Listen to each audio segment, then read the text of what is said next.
Hi. So ఇప్పుడు ప్రస్తుతం మనకి ఏపీలో అయితే ఎలక్షన్స్ రాబోతున్నాయి. నెక్స్ట్ సీఎం ఎవరైతే బాగుంటుంది అనుకుంటున్నారు? మేబీ యాక్చువల్లీ నేను జనసేన పార్టీ పవన్ కళ్యాణ్ గారి అభిమానులు. చంద్రబాబు గారు రావాలని కోరుకుంటున్నాను. చంద్రబాబు గారు అధికారంలోకి వస్తే మరి ఇప్పుడు ఉద్యోగ అవకాశాలు ఏ విధంగా ఉంటాయి అనుకుంటున్నారు? ఉద్యోగాలు వచ్చేది పక్కన పెట్టండి, ముందు క్యాపిటల్ మనం డిసైడ్ చేసుకోవాలి కదా. క్యాపిటల్ అనేది మనకు ఉంటేనే కదా నెక్స్ట్ మనకి ఒక జనరేషన్ కి ఉద్యోగాలు రావాలన్నా కూడా ఇండస్ట్రీస్ రావాలి. అక్కడ ఏదో కంపెనీలు వస్తూ ఉంటే అక్కడ రాకపోయినా ఆంధ్రప్రదేశ్ లో ఎక్కడ వచ్చినా కూడా యువతకు ఉద్యోగాలు ఉంటాయి అన్నది నా ఒపీనియన్.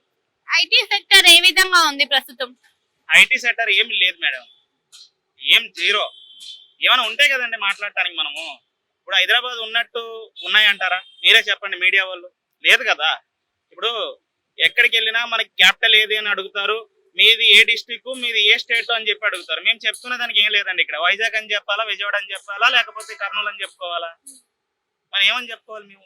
ప్రస్తుతం జగన్ పరిపాలనలో మరి ఎలా ఉన్నాయి పథకాలు? పథకాలు ఎవరికి కావాలి మేడం? పథకాలు ఎందుకు? కుంటోళ్ళా లేకపోతే గుడ్డోళ్ళా ఆంధ్రప్రదేశ్ జనం చెప్పండి. ఇప్పుడు కుంటోళ్ళు అనుకోండి ఆంధ్రప్రదేశ్ జనం, వాళ్ళకి ఇవ్వాలి పథకాలు. అన్ని బాగున్న వాళ్ళు పని చేసుకుని బతుకుతాం మేము. మాకేంది మీరు ఇచ్చేది పథకాలు? మరి ప్రస్తుతం ఇప్పుడు మరి షర్మిల వ్యతిరేకత చూపిస్తుంది కదా మరి సొంత అన్న పైననే, దాని వల్ల మరి నెక్స్ట్ ఎలక్షన్స్ లో జగన్ కి ఏమైనా ఎఫెక్ట్ అయ్యే ఛాన్స్ ఉందా? మేడం, వాళ్ళ ఫ్యామిలీ విషయం అది. వాళ్ళ ఇంట్లో ఫ్యామిలీ, వాళ్ళ చెల్లెలు తిడుతుంది. పవన్ కళ్యాణ్ గారు తిట్టట్లేదు, ఏమీ తిడతలేదు, వాళ్ళు తిట్టట్లేరు, వదిలేస్తారు వాళ్ళు. వాళ్ళ ఫ్యామిలీ వాళ్ళు చూసుకుంటారు. మన ఫ్యామిలీ డిస్కస్ చేయకూడదు. మాకు వాళ్ళ మీద ఏం కోపం లేదు. రాష్ట్ర పరిపాలన కరెక్ట్గా ఉంటే ఎవరైనా మళ్ళీ ఓట్లు వేస్తారండి.